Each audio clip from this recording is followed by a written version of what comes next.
Assalomu alaykum, kanalimizga xush kelibsiz. Bugungi video lavhamizda piyoz sharbatining foydali xususiyatlarini sizlarga taqdim etamiz. U har kuni shahrimizni yanada go'zal va ozoda qilish uchun tinmay mehnat qiladi. Har bir supurilgan ko'chada, barpo etilgan gulzorda uning fidokorona mehnatining izlari bor. U har kuni maktabni tozalash uchun sovuq suvga qo'lini tiqadi. Bo'g'imlari og'riganida ham bolalar uchun yaratilgan toza muhit uning yuragida iliqlikni uyg'otadi. U tandir issig'ida yonadi. Beli og'risada egilaveradi. Ammo ko'zlarda charchoq emas, xalqning qornini to'q, dasturxonini to'kib qilish baxti porlaydi. Nutva bilan ular sog'lom harakatga qaytdi. Bu oddiy odamlar emas, bu qahramon. Siz bu vositani qabul qilish davomida o'zingizda tetiklik, mo'rtlashgan suyaklarning tiklanishi va og'riqlar kamayganini sezasiz. Sizga konsultatsiya berish uchun kompaniyaning Call markazi aloqada hoziroq bog'lanishingiz mumkin. 1294 qisqa raqamiga bog'laning va Nutva bilan hayotingizni tabiiylikka to'ldiring.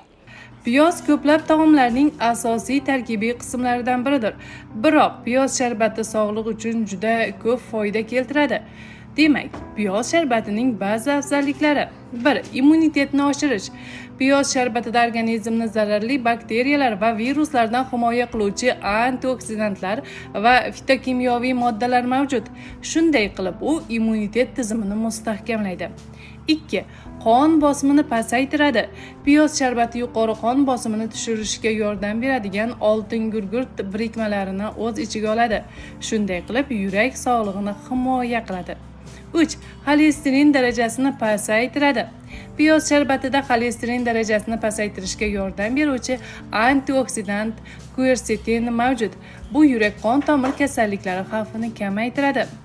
4. Ovqat hazm qilishni tartibga solish. Piyoz sharbatida ovqat hazm qilish tizimining salomatligi uchun foydali bo'lgan prebiotik tolalar mavjud. Shunday qilib, u ovqat hazm qilishni tartibga soladi va ich qotish kabi muammolarni oldini oladi. 5. Saratondan himoya qiladi. Piyoz sharbatida antioksidantlar va fitokimyoviy moddalar mavjud. Shunday qilib, saraton xavfini kamaytiradi. 6. Yallig'lanishni kamaytiradi. Piyoz sharbatida organizmdagi yallig'lanishni kamaytirishga yordam beradigan oltin gurgut birikmalari mavjud. Shunday qilib, revmatoid artrit kabi yallig'lanish kasalliklaridan himoya qiladi. Biroq, piyoz sharbatida oltin gurgut birikmalari ko'p bo'lganligi sababli u ba'zi odamlarda oshqozon buzilishiga olib kelishi mumkin. Shuningdek, piyoz sharbatini ichishdan oldin shifokor bilan maslahatlashing. Shuningdek, piyoz sharbati ayollar uchun juda ham muhim bo'lib, piyoz sharbatini ichish ayollarda follikulyar kistani yo'q bo'lib ketishiga sababchi bo'ladi. Azizlar, sizlarga yetkazmoqchi bo'lgan yana bir foydali ma'lumotimiz shulardan iborat edi.